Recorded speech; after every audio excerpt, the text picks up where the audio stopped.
First of all I am really sorry कि मैं video बिल्कुल भी अपलोड नहीं कर पा रही हूँ as because of copyright claim. अभी मैं ये ड्रामा जो एक्सप्लेन कर रही हूँ पता नहीं इसमें भी कब कॉपीराइट क्लेम लग जाए, लेकिन मैं जल्द से जल्द ये ड्रामा एक्सप्लेन करके ख़त्म करने की कोशिश करूँगी।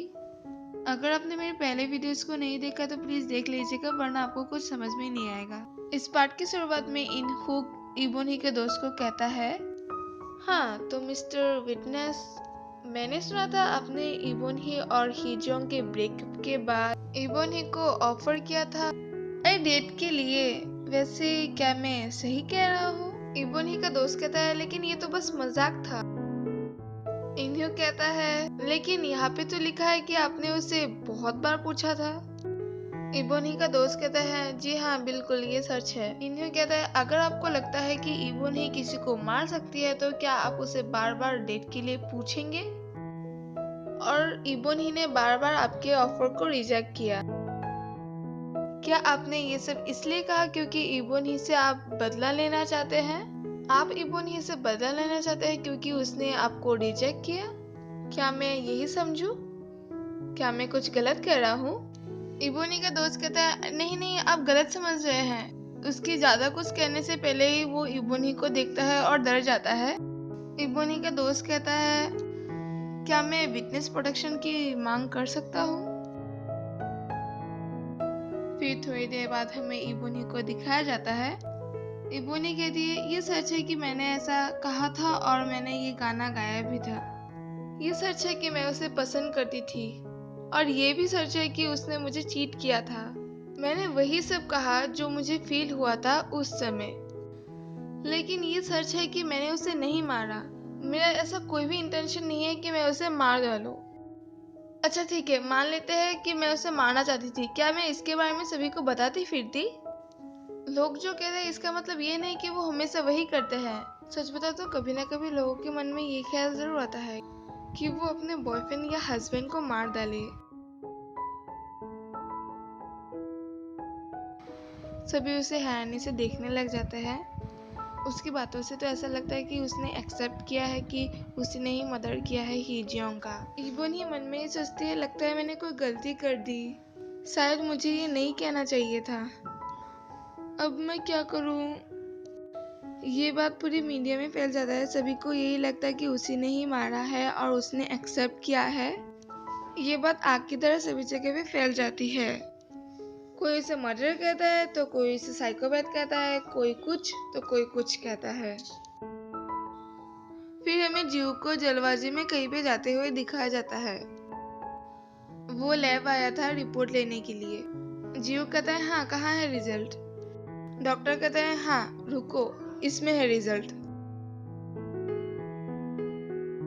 फिर हमें जीव के घर का सीन दिखाया जाता है। फिर जीव रिपोर्ट को अच्छे से पढ़ता है। रिपोर्ट में क्या लिखा है ये हमें अभी बताया नहीं जाता, ये हमें बाद में पता चलेगा। फिर हमें नेक्स्ट डे कोर्ट रूम का सीन दिखाया जाता है जहाँ पे इन्ह्यो कहता है मैं कुछ सबूत यहाँ पे पेश करना चाहता हूँ और मुझे लगता है ये इस केस के लिए बहुत ज़्यादा ज़रूरी है।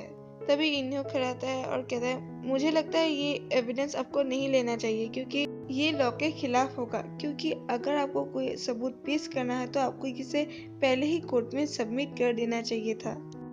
एज बिकॉज इन्होंने रूल तोड़ा है तो आपको ये एक्सेप्ट नहीं करना चाहिए। जीव कहता है मुझे माफ कर दीजिएगा लेकिन ये सबूत बहुत ज्यादा इम्पोर्टेंट है। ये सबूत और कुछ नहीं वो वेपन है जिस वेपन से हीजियोंग को मारा गया था और ये वेपन इबोनी के घर से मिला है।